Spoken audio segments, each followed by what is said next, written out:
Estamos creciendo un poquito más que la media nacional, estamos creciendo poquito, pero el dato interanual del 0,75% es un buen dato para el momento que hemos atravesado y creo que a la economía le van bien datos positivos. Tenemos ese dato que es positivo del crecimiento del 0,75%, pero tenemos también otro dato que es muy importante y es que nuestra producción industrial ha crecido un 10%.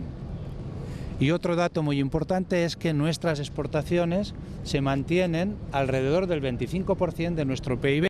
Las economías reaccionan de distinta manera en función de su capacidad exportadora, de su capacidad industrial, en función de su diversificación. La diversificación económica es un dato que también es muy positivo en Aragón, pero en función de todos estos datos, unas economías están avanzando a otras en el momento de iniciar el crecimiento.